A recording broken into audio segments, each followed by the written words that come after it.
Welcome to Lead for Good, a podcast for nonprofit leaders of all titles and all experience levels. This is a show where the audience will meet and get to know top nonprofit leaders. Together, we will take a deep dive into nonprofit leadership, endeavoring to uncover and unpack the most important characteristics, traits, strategies, and actions of successful nonprofit leaders. Through this journey together, we desire to help you, the nonprofit leader, grow your knowledge and capabilities to lead for good. We want you to achieve your full potential as leaders in the sector. So, welcome to the conversation. We're glad you joined us today. Without further delay, let's join our host, Chris Looney, as he interviews yet another extraordinary leader who is truly leading for good. Enjoy the show. Hello, everyone, and thanks for joining the show. In this episode, I'm joined by Rod Hanner, CEO of Keck Medicine of USC, a nationally recognized leader in academic medicine. Rod has guided Keck through an extraordinary period of growth and transformation while staying deeply grounded in mission, people, and innovation. We'll dive into what it takes to drive vision, how leaders can define it, communicate it, and sustain it through both challenge and change. And Rod's going to share insights from his leadership journey, including how clarity of vision unites teams, strengthens culture, and ultimately advances healing and discovery. It's going to be a really fun and informative session. So let's jump in. Welcome to the show, Rod. Thanks for joining us. Yeah, glad to be here, Chris. Thank you. And before we dive into the topic of driving vision, let's learn a little bit about you. Can you tell us a bit about how you became the leader you are today? Yeah, well, it's a circuitous route, but I will certainly do that. I was, raised in Southern California, so kind of a Southern California boy. I went to college at Cal State Long Beach, got my double E degree, electrical engineering. And about my junior year, I had talked with a couple of folks that I was going to school with that had graduated and were in industry. Of course, I was going to go work for some aerospace group down in the South Bay. You know, that was like preordained, if you will. And then, yeah, he came. I talked to one gentleman, and he said, "I said, how's it going?" He's looked at me like with big wide eyes and said, "All I do all day long is test transistors." And I went, oh my gosh, all this, and that's what, and oh, okay. So it just so happens that the Navy was on campus and they were recruiting for the Nuclear Propulsion Officer Candidate Program within the Navy. And that's where they recruit, you got the ROTC and you've got the Academy, but now there's a different pipeline, if you will, for officers to come into the Navy. And it was called this Nuclear Propulsion Officer Candidate. So they swayed me to join, at least to interview for a submarine position as an officer. And so I had to interview with the Admiral of the Nuclear Navy. At the time, it was Admiral DeMars, and he hand selects all the officers that come into the program. So at any rate, did all that. And the good thing was I was a junior in high school, and I started my tenure with the Navy as an E3, getting paid just to keep my grades up. So that was a great deal. Then, once I graduated, had to go to OCS, get my officer's commission. Then it was a 2-year pipeline of education with theory in nuclear power school, then practical in a nuclear prototype that was in Idaho Falls, 4-reactor USS Enterprise system out in the middle of the desert that you trained on. Then once you got through all that, that's about a year. Then you go to went back to submarine warfare school in Groton, Connecticut to learn how to drive a submarine and navigation and weapons and all that stuff. So then I punch out of there and joined the USS Salt Lake City, which is a fast attack Los Angeles class submarine down in San Diego. Oh my gosh. And did that for 4 years as a junior officer. And then was selected as the subgroup 5 junior officer of the year. So I kind of was fast tracking, but I had a deal with my wife that I wasn't going to uproot our family every 4 or 5 years and move across the country. So I really went in. It's probably the only time I've had a plan to say I really want to get the experience and then punch out into industry, at a higher level than I otherwise would be. And it kind of worked out that way. But when I got out, it was like, what are you going to do? And I said, "We're going to go pull rods on San Onofre reactor, or what's in store for me?" And so it turns out I got into healthcare, right? And that was because my engineering officer's wife was standing up an operation at Kaiser Permanente at the national level and recruited me to come work for her. And so I've slowly over time matriculated through healthcare, learned on the job, ended up being the chief of staff for the regional president of Kaiser Permanente, a guy named Rich Cordova, who was my mentor. And then he um, said, "Okay, you're ready." And he shoved me out to Kaiser Sunset to be the director of hospital operations, which basically a COO role. And then it just took off from there. I went over to Children's Hospital Los Angeles, where I met your wonderful mother, and Claudia, and did great things there for about 10 years, and then moved over to USC about 10 years ago to be the CEO of Keck Medical Center. And then over time, and I was the chief operating officer for the system. And then our leader left, and I took the job. So right at the beginning of the pandemic, I became the CEO for the health system. That's my Amazing. journey. That is a unique journey, unlike any other journey I think I will ever explore on this podcast for sure. And probably the only person I believe I've ever met. Now, granted, I've led a sheltered life, I know, but the only person I've probably ever met that has spent time on a submarine. So, another podcast, another conversation There you go. about the life on a submarine. But that's a journey. Of all the things that you've done in leadership, what's been your favorite role? Not necessarily the position, but the thing in leadership that you love to do the most. Yeah, that's an easy question for me because it's pretty clear to me what inspires me day in and day out. Because a lot of times I'm asked, "What's your why, Rod?" And then I wasn't one that had a parent that was a doc or what have you, and I wanted to save the world or any of that. Mm. I enjoy making people's lives better, whether it's my staff, whether it's my people, whether it's our patients.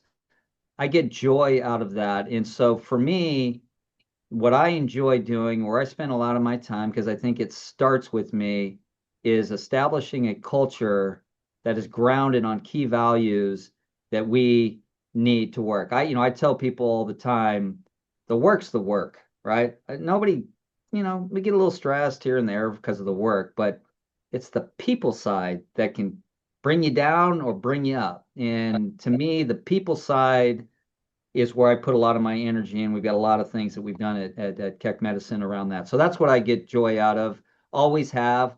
I don't know when it, you know, came on for me, but I was a different officer in the submarine force. I wasn't, and I saw the way certain officers conducted themselves because they had bars on their shoulders. Suddenly they were in charge, top down, command and control. And I Hmm. just didn't subscribe to that. I was a very much a facilitative leader that wanted to engage with the enlisted, wanted to engage with my chief, wanted to be a partner with them in terms of doing the work that we needed to do. And so I kind of built those muscles through the submarine force and a lot of things that they taught you there that have just, I've learned, when you're 175 people in a tube in the ocean, morale is a big deal, right? And keeping people happy. And back then, there was no communication back home. And I had young, 20, 21-year-old kids that were having their first child, but they knew it was getting delivered sometime, but they had no communication. And, just the psychological nature of trying to keep these sailors motivated and positive. I learned a lot of skills, I think, through that have helped me a lot in industry. That's amazing. It's wonderful. I always ask about someone's personal sort of nonprofit leadership philosophy, and it kind of seems like you answered it really well in terms of being a facilitative leader. And that's not a phrase or word that I hear enough, and it's a cool one. And sort of that idea of making sure that you are serving your people well in whatever that kind of role is. I love those two things. That you must have had some great mentors along the way to teach you such wonderful lessons. Yeah. Yeah, who you mentioned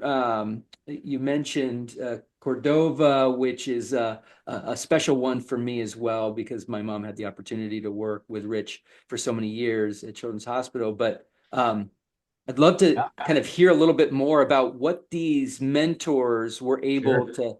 to accomplish with you or help you accomplish. Yeah, no, I think I've had various folks that have had influence in my life, right? Rich being a really big part in my professional life, but even before Rich in the submarine force, I remember, I remember asking. This will have a theme to it, Chris, but when I was in college, my physics instructor, I love physics. I love science. I love the left. I'm a kind of a left brain guy. I'm Mm. very analytical in that way. And I remember, I put a lot of energy into it. My dad impressed upon me that school was the way to have a better life, and so you got to really invest yourself. So I was really, really focused on school and put a lot of time and energy Sure. into it.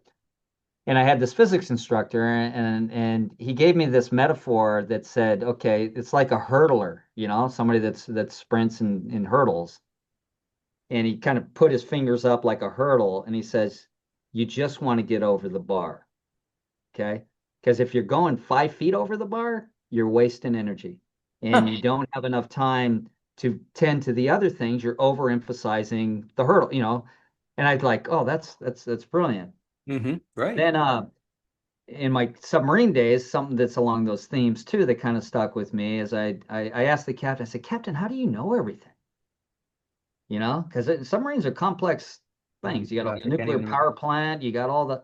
Anyway, I said, how do you know everything? He goes, I don't know everything. I just know the right questions to ask. imagine. And so that stuck with me that, hey, you don't have to know everything, but in order to be a good leader, you just got to be able to ask the right questions and get the information you need. And then if you feel like you're not getting where you need, you go deeper and you can figure it out pretty quickly. So those two things stuck. And the other thing in the submarine force, because you have so much demands on your time, right? We always used to say you can sleep, you can eat, and you can shower, but you can't do all three. So you better pick what's important to you today because you're on like an 18-hour day. You're 6 hours on watch, 12 hours off watch. And so you had to qualify so that you could carry your weight on the submarine, stand your watch, those sorts of things. And so there's a lot of pressure to get qualified, and you got Right. your division that you need to run and all that stuff. And the theory on which was analogous to the hurdle I said was 3-0 and go. All right.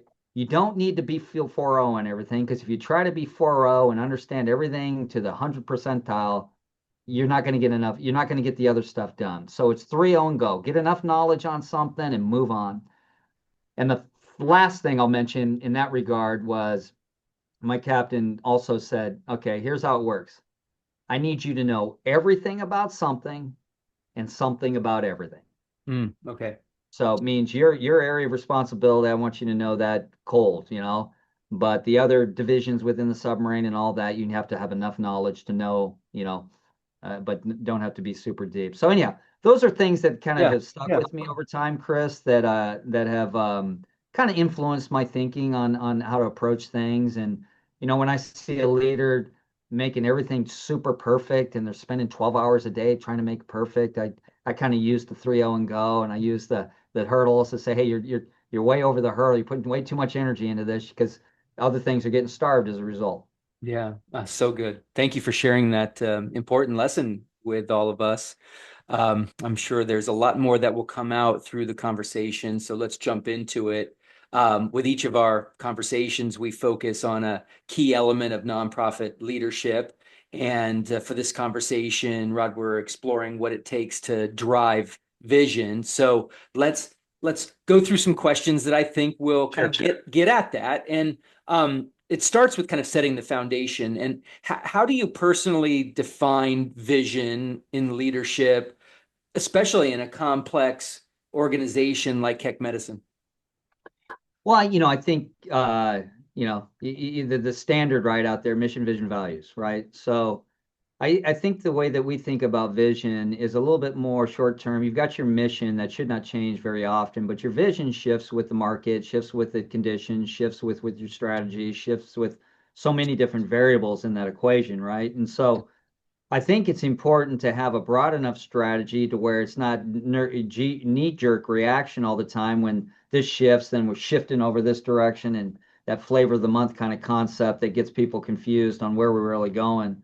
Yeah. So I think you gotta understand from your organization's purview of where are you going, where do you want to go, why do you want to go there, and what's the benefit and all that, right? So I think, and the way that we do it is it's not me sitting in a corner office like reading, books or listening to podcasts or even, through the collaborative work that we do with our peers. It's really a collective, and that's the way I choose to lead is that I've got really, really capable leaders that are underneath me, Right. and I engage them relative to the strategies and the vision that we need to have so that they're part of the architects of it. It's not me coming up with something trying to sell it down. It's collectively all of us. Where do we need to go? Um, right now, obviously, changing conditions in the market, what's our vision around where AI type technology is going to fit into our scheme of how we're going to deliver better, faster, high quality, great service, highly safe Mm. care to our patients. So what does that look like? So I think you've got to be nimble, you've got to be flexible, but you've got to have some core things in your vision that are true. I'll give you an example. For us as a health system, and a big tertiary quaternary academic medical center at the center of it all, um, it's relationships on a big level, and it's referrals, right? And making sure that we're doing right by the patients that are sent to us. So we have a philosophy when we go out into a market with a new clinic or what have you. Our philosophy is we're not in there to compete with the community physicians. We're in the market to fill gaps in care that the community physicians need subspecialty care in XYZ area. So it's a entirely different approach. We go out into a market and our vision is to raise the level of care for that community. And that means partnering with folks in the market. Maybe it's an acute hospital where we don't have inpatient, and we don't want to trudge them all the way down for something that might be easily taken care of and with high quality and high safety at the local hospital. So we work very much in partnership to kind of keep care local. And then only when it requires our unique expertise at the academic medical center do we bring those patients to the academic medical center. Mm. And then, another vision, one of the knocks on academic medical centers, certainly from some of the big IPAs, are we send a patient your way and suddenly we lose them, right? And they go into the black hole and there's no communication, there's no this, that, or so, we pride ourselves on really being a good partner to our community physicians and really having good communication and all those sorts of things. So there's those sorts of threads that don't change who we are and our vision of who we want to be and how we want to be viewed in the market that Yeah. I think continue to be cornerstones of our vision while some of the tactics shift here and there. Yeah. Yeah. Well, it was interesting because I was going to ask you that question about how you see a vision change at Keck since maybe you were first stepping into the role as CEO, and you mentioned AI, which is obviously a Yeah. very popular topic these days. But that's a great example of how you have to adjust, pivot, change to whatever the current and relevance opportunities and You realities, bet. right? Yeah. You So bet. You that's bet. that's a huge one. It's not everything, but it's certainly a big one, right? Yeah, it is. And I think that there's subvisions, right, within, right? We've got a very large, very well run cancer operation. So with the North Cancer Hospital and cancer out in the communities. So that in and of itself has its own vision and it's changing, right? In terms of the bispecifics, the cellular therapies, the gene therapies that are out there. So, there's a vision and you got to have these cornerstones, right? In terms of what you want to be, how you want to be viewed in the market. But Yeah, the that's it. tactic shift and the vision for cancer might be different than the vision for cardiac surgery or the vision for our service lines on how we want to interweave a care continuum with community physicians, being partners with our academic faculty physicians. And so, anyhow, it just, there's just subvisions, I would say, depending upon the Great. service lines. That's an important statement to make because Keck is not a monolith. It it has a driving vision, of course, that you've created, but the entities within Keck, the things that really make Keck great, all require their own vision and their own unique, I don't know, brand, I would Right. imagine too, that has to layer, that has to stack, that has to fit within the overarching vision of the institution. So complicated, so challenging. Yeah, yeah, it is. When you got a number of different lines of business, so to speak, you can get a and just rely on a common vision, but it doesn't give you the granularity that you need relative to what folks need to know. Hey, where are we marching, right? Okay, the cancer strategy may be a little different, as I mentioned, and the cardiac strategy may be a little different than your neuroscience strategy. But it all has to hang together in an rubric that, right, is really grounded in what this institution wants to be known for and in the market, right? And it's those, we have this term called specialty partner of choice. Okay. So we want to be the specialty partner of choice to anybody that needs our skills, Mhm. and so we work with big systems, and it's a big part, our big IPAs that we work to kind of meet them in the middle to solve their problems at the same time solving some of our needs. And it's a partnership. It's not one way or the other. And so that's an example of a cornerstone. So then when we get down in the vision of a cancer strategy, that's principle. We are partners to folks in working all on the behalf of our patients, Mm, that's as an awesome. example. Yeah, it's perfect. Perfect. Well, how do you translate that broad vision, or even the subvisions into the daily actions that are required across departments and disciplines? How does that translate? You bet. So, a variety of ways. As I mentioned at this start, I don't do this in the corner office by myself. So they're all part of it and they're shaping it and therefore they're owners of it. All right. So I don't have to try to translate it to them. We all created it together. Mhm. Then we have, that's just one little, think about a puzzle, right? With different pieces. So that's one piece of the puzzle. The other piece of the puzzle is we set goals for ourselves as a system each year, things we want to accomplish. That aligns the tactics with the broad vision, right? In terms of, all right, what are we going to focus on this year? What are the big things that we need to accomplish in order to meet, our goals? So that is a source of alignment.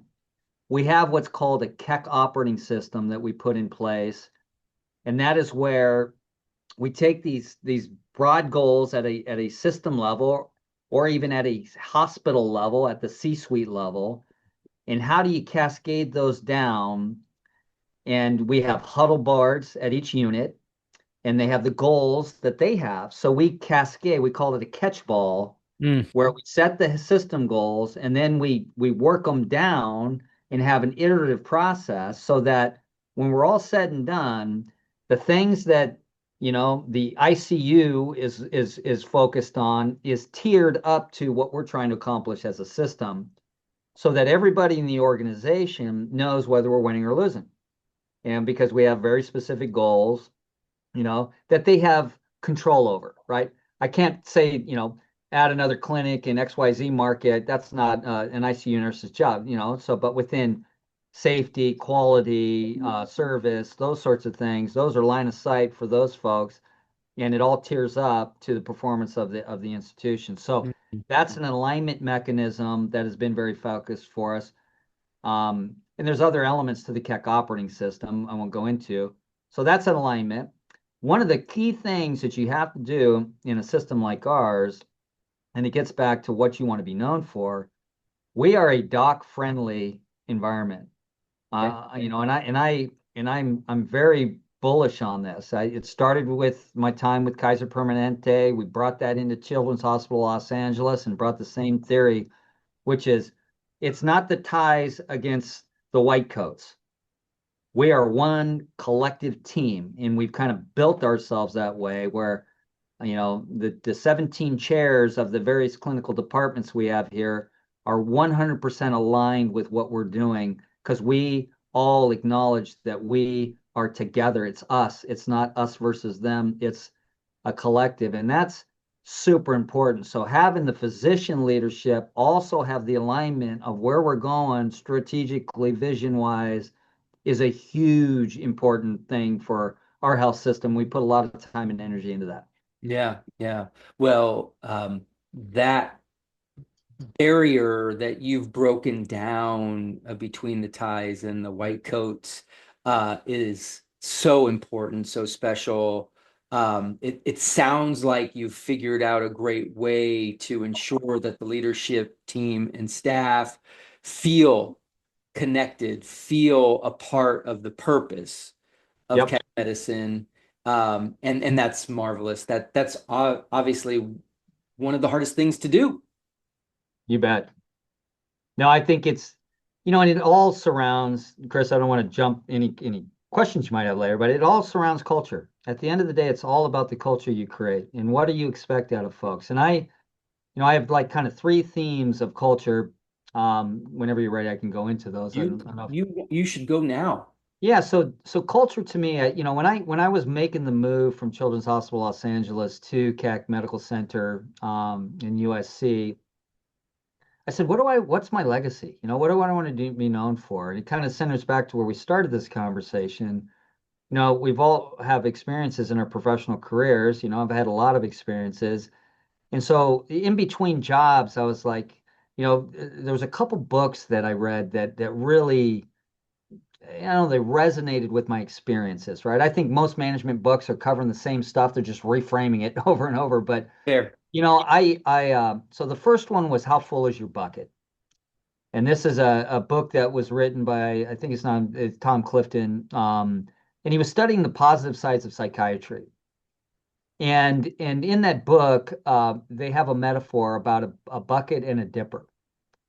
And so the theme is around bringing positive energy to the environment every day. That's pillar number one. And this Okay. book, How Full is Your Bucket, kind of drove a metaphor, and I use it because I meet with all new employees for an hour. I've been doing it ever since I got here. Had a little hiatus during the pandemic, Yeah. but I want them to know what it is that we're about, from a culture perspective. So I often talk about, this positive energy and that this book where the metaphor was we all have a bucket and we all have dippers. And each of us in our professional and personal lives have thousands of interactions with people every day. And in every one of those interactions, you have an opportunity. You have an opportunity to either fill their bucket or take from their bucket. And filling their bucket is just saying something nice to somebody, saying Right. thank you, Right. smiling. When you walk by them it's that commercial, right? Where that good deed gets paid forward, gets paid forward, gets paid forward. Because when you fill somebody's bucket and they have a full bucket, it's those days where you feel like you can take on the world, man. And I'm so optimistic, I'm so energized, and when it's empty, it's the opposite. It's Right. despair, it's unmotivated and all that. So number one for us is positive energy and filling people's buckets. Love it. Right.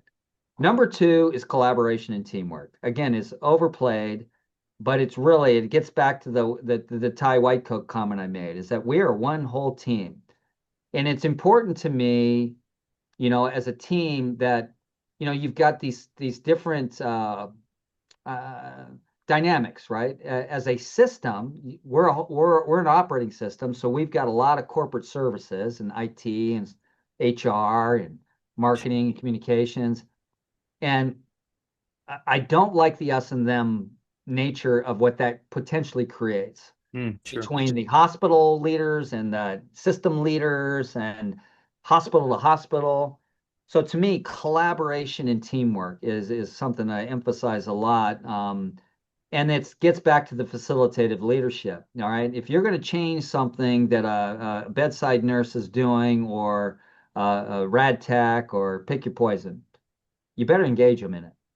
And you better get their ideas. And you better allow them to have some influence over what happens in their work area. Because if you don't, you're gonna lose that engagement. So that's part of the collaboration and teamwork. It's not just horizontal, it's vertical too. So that's a big theme. And then the big kahuna, Chris, Okay. is I'm a Stephen Covey Jr. speed of trust guy. I think trust is everything. And so we spend a lot of time on the principles that come out of Stephen Covey Jr.'s Speed of Trust book because it's true. trust equals speed. You know, if you don't have trust, then you have the meetings after the meetings, you have the real conversations taking place offline, you have people not feeling safe to say what's on their mind, and therefore you think you got a decision, but you really didn't, and then you're Yeah. out there, why didn't this thing work? So trust to me is a huge piece, and we drill a lot on individual trust, like how as you and an individual can be viewed as trustworthy in the organization, and there are character and competency components associated with that. And number one is integrity, right? Mm. And when folks think about integrity, it's honesty. Yeah, certainly is honesty. You're dishonest, nobody's going to trust you. Okay, Yeah. that's pretty simple. Given, right? But it's also about courage. All right, doing the right thing, even though it may come at some personal cost, right? Because if you treat a certain segment one way and you treat a different segment another way because they've got power or influence, then your credibility is going to get damaged at the end of the day. Right. Because individual trust at the end of the day really boils down to doing what you say you're going to do, right? And if you do what you say you're going to do, life, 9 times out of 10, you're going to be trusted. Mhm. But also in that integrity is humility. You've got to have humility as a leader if you want to be trusted. You know, we all know when we're getting buffaloed, when we ask a question and the person really doesn't know the answer, but is trying to answer it, Mhm. instead of just being honest and saying, I don't know, but I'll find out, right? Or what have Right. you. Right. So anyhow, there's all that individual trust, and then we talk about these 13 characteristics of high trust environments, with transparency, respect, and so it's a big theme for us, and we've put a lot of energy. We've aligned our performance management systems with these same themes, how we reward and recognize folks, our employee of the month. It's all based off the same criteria in terms of how we're wanting to show up each and every day. So that's kind of the themes of our culture, and then we've got lots of programs that we wrap around things. But I'll pause Support. there. Yeah. Okay, so working backwards, you've got trust, the big kahuna, as you said. You've Yeah. got collaboration and teamwork. And the first one was being positive, or how did you describe it? Yeah, it's having a positive attitude and bring positive energy to the environment. Positive It's energy. Right. positivity and energy, right? Yeah. And I That's tell people it's not, we're all human beings, right? We all have our days, and it's our mood levels, that are important. And it's not that I'm saying, hey, fake it. Come to work, put the smile on, fake like you're happy. That's not what I'm saying. What I'm saying is be self-aware. Know that if you're having a tough day, whether it's because of the kids or the drive-in or whatever, Yep. that when your mood is low, it affects the quality of your thinking, which affects your behaviors, which will affect your results. So if you're being self-aware about where your mood is at, then that's not the day to get into a difficult conversation with somebody. You're not going to be at your best. And you're going to have one of those like, God, I wish I didn't say that. Man, I wish I didn't send that email. Yeah. And it's all about self-regulation and self-awareness about where your mood's at, because you're not going to be at your best if your mood is below curious. Yeah. That's wonderful. Thank you.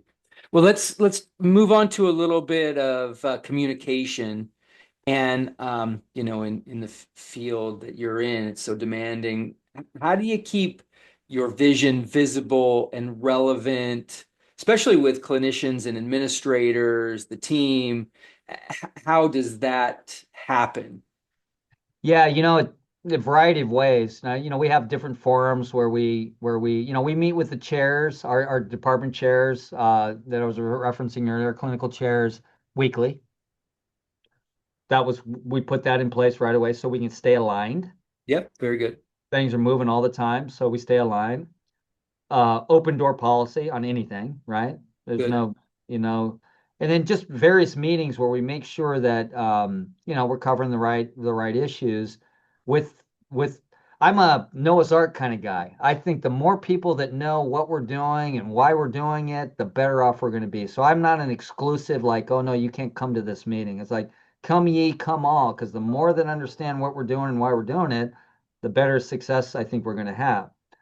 Now, so I think, and then it's just making sure that you're communicating in all different venues, right? You've got written communication, you've got email communications, you got podcasts maybe, or video type communications that you can do. So I think you've got to have different communication channels to make sure everybody's getting the information. And I'm a big dot connector, right? My mind's always working. If I learn something over here from leader X that I know would benefit Mm. leader Y and Z, then I'm real big on making sure they get connected or forwarding an email. Hey, just make you aware of this, just so that because I think awareness is so much activity and everybody's doing their thing. It's hard to keep on top of everything, but it's my job to oversee because I generally get that information is to make sure everybody that needs to know that information knows that information. And it's a lot of shuttle diplomacy and a lot of work, right, to do that. But that's just kind of how I'm wired. I just feel like if somebody doesn't know what's going on, then we're going to fail. You Yeah. know, so I just have this sense of urgency to make sure everybody's on the same page. Yeah, yeah. Well, I think it's important to know that it's a skill, it's a talent, it's a trait that needs to be pursued or developed to connect those dots. To that, that's part of being facilitative, I guess, is helping create those dialogues, those connections, those support structures, sharing knowledge, sharing best practices, positioning people well. You bet. Well said, Chris. Yeah, well, once in a while. Um, yeah, even a broken clock, as they say. So let's tackle change. I don't know if there's a more evolving sector than healthcare. Probably there Yeah. is, but it seems to be very challenging given, advancements, given the economics of it, given the expectations of patients, given the complications of therapies, well, all in everything. Yeah. How do you sort of maintain a focus on vision, on long-term vision, while you're constantly probably responding to these short-term challenges? Yeah, it's interesting. I think it goes back to making sure that the cornerstones of things that are enduring over whatever change are really clear to the Okay. organization.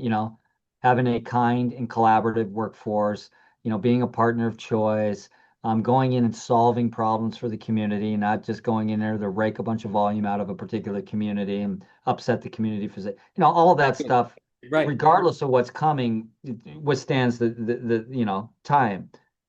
Then when it comes to all the change management, I think nothing had more change management associated than the pandemic. Right. I Yeah. mean, the amount of changes we had to make daily, it built a muscle for us that we historically hadn't had.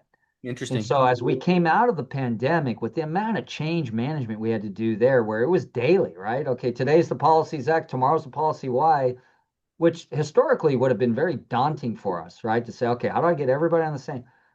We figured it out, and the Keck operating system I mentioned earlier played a big role in that.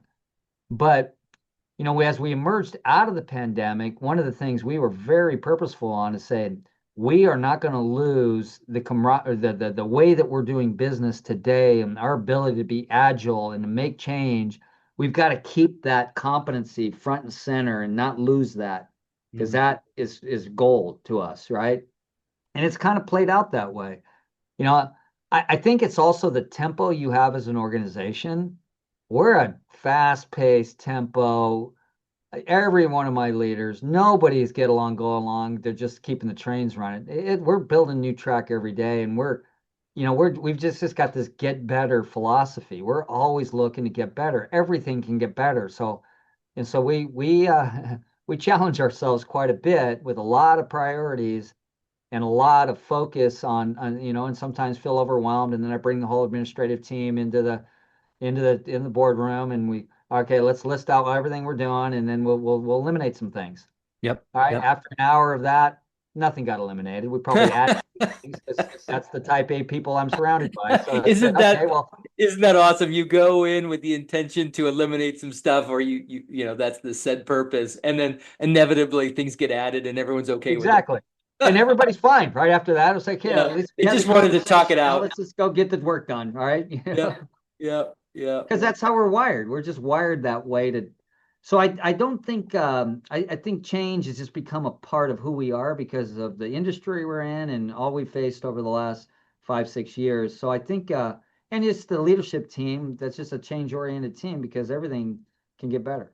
Yeah, yeah. So that concern about keeping a team inspired through all of the uncertainty and transformation is facilitated by dialogue. It's facilitated by the values that you've created, the culture you've created. Yeah, at the core of it is trust, right? So if I'm heading down a path and I don't have the trust of the organization because I've been disconnected or they don't feel like I really know what's going on, I think that's where you run into problems. So if you've done the homework and you've done the legwork to build a culture, establish trust, understand what's important to me, where I'm coming from, then people give you some grace relative to, okay, yep, Rod said we got to go this direction. I don't quite understand it, but we're going to go this direction because I trust Rod, Yeah. and he's not going to send us off a cliff, or what have you. So I think that plays into it a bit. And it's not just me, it's all my leaders, right? Because they've got to carry out the work. Is that, if you establish the right relationships internally and people know what you're about, I tell my leaders all the time, you want to get connected with your staffs, you got to show some authenticity and you got to open yourself up and be vulnerable. And Mm. you've got to let them know a little bit more about what makes you tick, you know, because it's just I don't know. It's so important to the relationship. And I'd say to folks, I got this kind of spectrum. I said there are some organizations that are compliance based, and on the other end, they're loyalty based. I said in a compliance based organization, people think they're going to get the most out of you if you're in fear for your job every day. And they're out there, Mm-hmm. Mm-hmm. mostly for profit types, but they're out there, Right. right? And then on the other end of the spectrum is the loyalty. And I said, people will go the extra mile because they don't want to let you down. And I said, that's the environment we need to create, is where folks know you well enough, know what you're in for. So how do you build that loyalty where folks will go to the end of the earth, either because they don't want to let their leader down or because they're so inspired by the mission that, but how do you create that? And it's all about, a simple thing as a leader is you got to give credit when credit's due, Mm-hmm. overly give the credit to folks when things go right, and you take a majority of the hit if things don't go right. You put them behind you. And if your staff know that you got their backs at all times, because, as I said, I don't run a witch hunt organization. Stuff's going to go wrong. It just does. And I'm not the kind of guy that's all about fix and blame. I see it too many times where it's just a witch hunt trying to figure out who we can hang because this thing personally made me upset, so I'm going to hang somebody over it. I Right. think that's just horrible leadership. Yeah. I think we learn from it, and it's a gift. It's a gift to learn. Because if I created a witch hunt organization, there's going to be no innovation. Nobody's going to take any risks because they're Mhm. worried about getting their head chopped off. Right. So Yeah. we've got to create an environment where people can skin their knees, learn from it, because that's how we learn. That's You know, I said when Joint Commission comes in, it's not a report card of you as a person. They're gifts. They're giving us gifts that we can get better at. That's how we have to view it. 180 out, not gosh, Johnny got our 5 RFIs. Man, he must be running because yeah. any given regulator can come in and ding us on everything. I mean, we're so highly regulated. And so we've just, that's kind of all part of that philosophy, Chris, No, that I have. Is yeah. I'm going to use that phrase in the future. You got to be able to skin your knees, take some risks, not be punished for it, and embrace, the failure that might lead to innovation and changes. So when we think about the human element of leadership, you've explained well how empathy, trust, and culture play into this sort of sustaining an organizational vision. But now with Right. AI, with sort of data-driven decision making, how does that Yeah. kind of balance? How do you work that in with the human side of leadership? Yeah. No, good question. It's I think it's continuing to have compassion and caring for the workforce and their people, right? I tell our new employees, and I'll circle back to be more specific, Chris, but I tell our people, yeah, I'm the CEO of the health system. big deal. I just got different stuff I got to work on. It doesn't make me a better person than any of you out there. The HIM clerk, the EVS attendant, the parking attendant, we're all human beings at the end of the day. I just got a different job. I got different stuff I got to deal with. I couldn't do your job. So we're all human beings. So we should treat each other like human beings, number one. Now, when it gets back to, okay, you've got analytics now that could have some compromise on the workforce.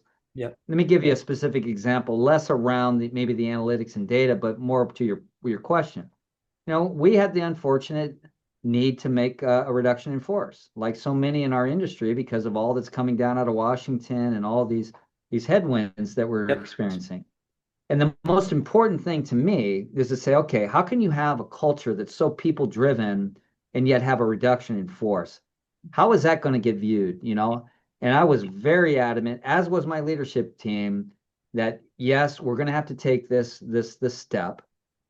It's not one we want to take. We have to be very judicious about it. But the most important thing throughout all of it is that we've got to show caring and compassion for everybody that gets impacted. Right. And we've got to do things on the back end that make up for that, whether that's internal sourcing or giving them career placement outside, our care for the caregiver program where we meet the emotional needs of our workforce has to be heavily engaged. So it's just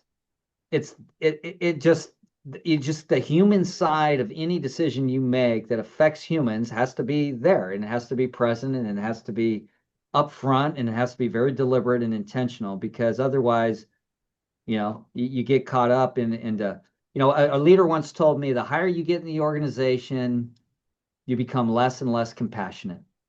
And I took that as a challenge. And I said, not me. Good. That's not how I'm wired. I'm never going to lose my compassion for the people. Probably restated, it would be the higher you get in the organization, the more likely or easy it is to lose compassion, right? Better said, Chris. Yeah, well, I mean, I think it's just too easy to lose that compassion, and it has to be something that is always sort of put back in front of a leader, and a reminder given, and a constant nudge, right? Because I don't think the data-driven decision making, especially as it attempts to find efficiencies, right, which is a euphemism, right, for what we all know, is sort of that reduction in force.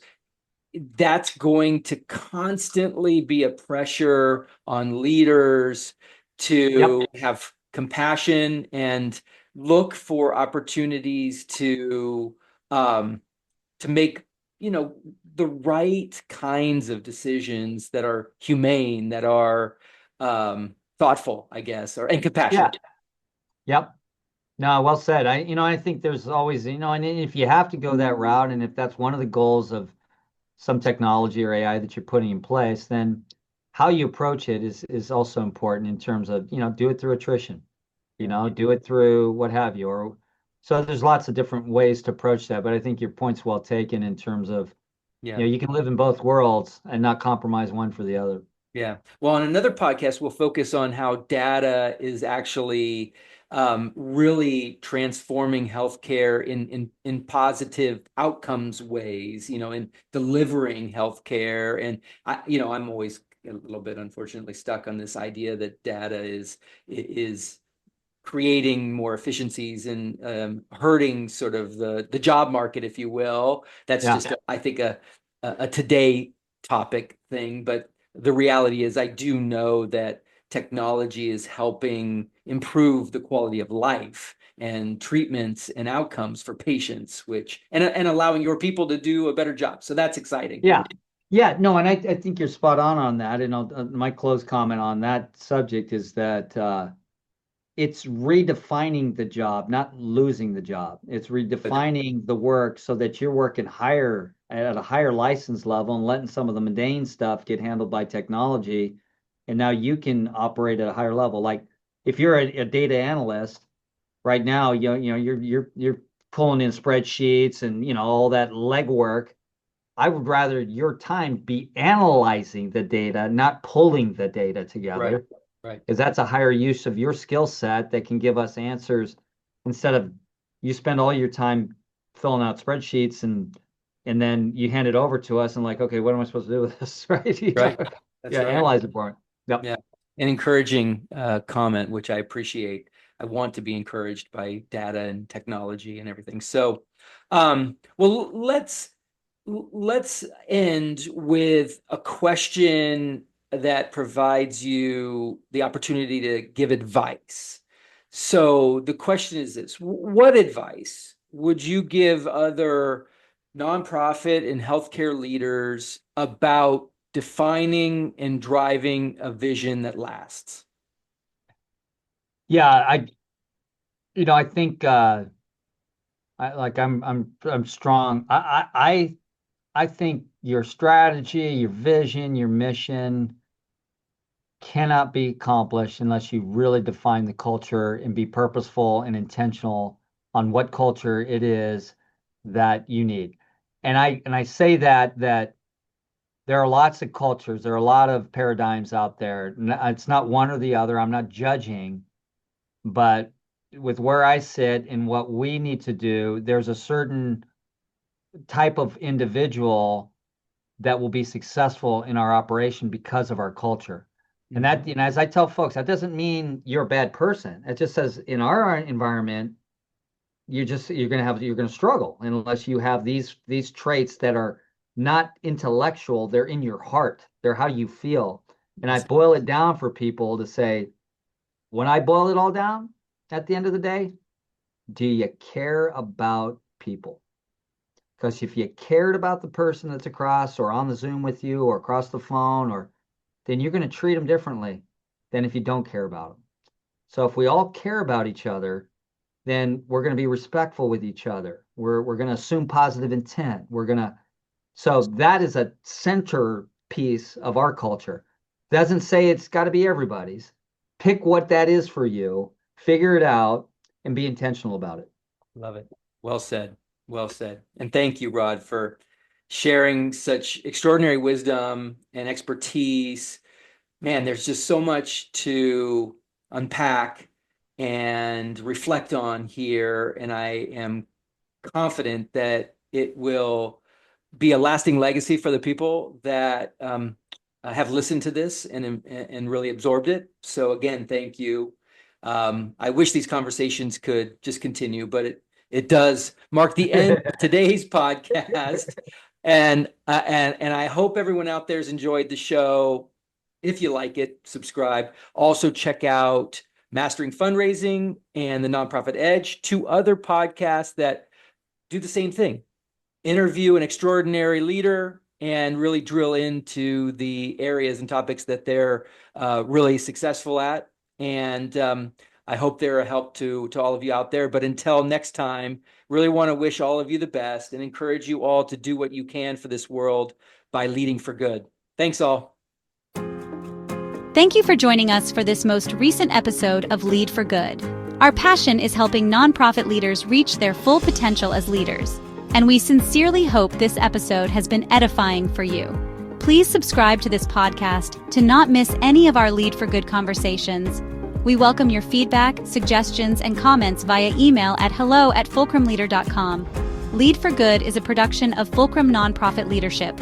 Please visit us on the web at www.fulcrumleader.com. Until next time, we wish you all the best and encourage you to always lead for good.